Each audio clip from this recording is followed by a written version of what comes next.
नमस्कार, मी विजया वामन। महाराष्ट्रातून नितीन गडकरी, पीयूष गोयल, रक्षा खडसे, प्रतापराव जाधव, रामदास आठवले, मुरलीधर मोहोळ यांनी काल केंद्रात मंत्रिपदाची शपथ घेतली। विशेष म्हणजे नवनिर्वाचित मराठा खासदार असणारे मुरलीधर मोहोळ यांना खासदारकीच्या पहिल्याच टर्ममध्ये मंत्रिपद मिळालं। तर दुसरीकडे शिंदे गटाचे प्रतापराव जाधव यांची सुद्धा मंत्रिपदासाठी लॉटरी लागली। इकडे शिंदेंना संधी असूनही त्यांनी आपला मुलगा श्रीकांत शिंदे यांना मंत्रिपद दिलं नाही आणि काही वर्षांपूर्वी हीच खेळी पवारांनी केली होती। संधी असतानाही पवारांनी सुप्रिया सुळेंना केंद्रात मंत्री केलं नाही। पवारांच्या डोक्याच्या या चालीनं नेमकी शिंदेंनी कोणती खेळी खेळली आहे? नेमकं घडलंय का? राजा का बेटा अब राजा नहीं बनेगा, श्रीकांत शिंदेंचं हे स्टेटमेंट थेट आदित्य ठाकरेंकडे इशारा करणार होतं। आदित्य ठाकरे हे पहिल्यांदाच आमदार म्हणून निवडून आले आणि लगेच उद्धव ठाकरे यांनी त्यांना राज्यात मंत्रिपद दिलं।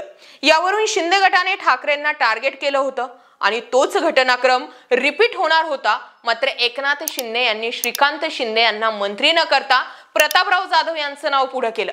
त्यावर श्रीकांत शिंदे यांनी म्हटलंय, आमच्या पक्षाचे मुख्य नेते मेरिटनुसार कुणाला मंत्री करायचं हे ठरवतील, ज्याचा अनुभव जास्त आहे आणि जो ज्येष्ठ आहे त्याला संधी मिळेल। आणि शिंदेंनी प्रतापराव जाधव यांच्या गळ्यात मंत्रिपदाची माळ टाकली। परंतु बारीक विचार केला तर यात एका दगडात दोन पक्षी मारले गेलेत। एकतर मुलाला मंत्रिपद न देता पक्षात ज्येष्ठ असणाऱ्या व्यक्तीला मंत्रिपद देणं हे ठाकरेंपेक्षा मी कसा वेगळं आहे हे सेट केलं गेलं, तर दुसरीकडे आपल्या सोबत आलेल्या आमदार आणि खासदारांना दिलेला विश्वास, जेव्हा वेळ येईल तेव्हा मी तुमच्या बाजूने निर्णय घेईन। श्रीकांत शिंदेंना मंत्रिपद न देऊन पवारांचाच निर्णय एकनाथ शिंदेंनी रिपीट केला।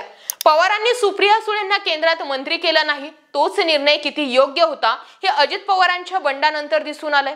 विधानसभेला एकनाथ शिंदेंना प्रचार करताना हा मुद्दा घेऊन शिंदे मैदानात येतील।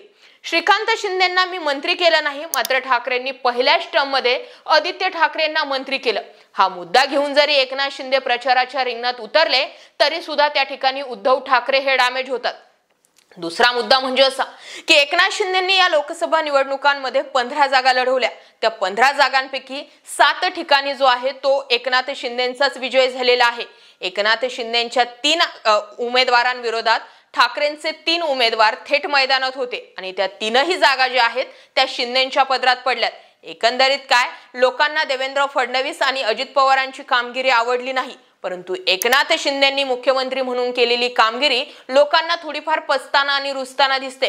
त्यासोबतच एकनाथ शिंदे विधानसभेसाठी नेमकी काय काय डाव टाकतात, काय काय खेळी खेळतात हे पाहणं सुद्धा गरजेचं आहे। कारण उद्धव ठाकरे की एकनाथ शिंदे असा थेट सामना जो आहे तो आता विधानसभेला सुद्धा रंगणार आहे। या पलीकडे जाऊन सुद्धा पुढची गोष्ट म्हणजे उद्धव ठाकरे सुद्धा या लोकसभा निवडणुकीत कमी राहिलेले नाहीत।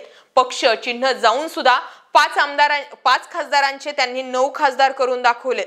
त्यासोबतच उद्धव ठाकरेंचे शिवसैनिक आजही त्यांच्या सोबत आहे। उद्धव ठाकरेंची क्रेजही आज त्याच पद्धतीने कायम आहे। उद्धव ठाकरेंनी लोकसभा निवडणुकीमध्ये थेट मोदी टार्गेट केले होते आणि उद्धव ठाकरेंच्या सभांमुळे कुठेतरी काँग्रेसचे इतक्या सीट आल्या असल्याचे देखील आता बोललं जातंय।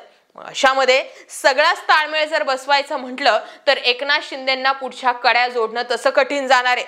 त्यामुळे पवारांनी जे भूतकाळात केलेलं आहे त्याच खेळ्या रिपीट करण्याचा प्रयत्न एकनाथ शिंदे करतात।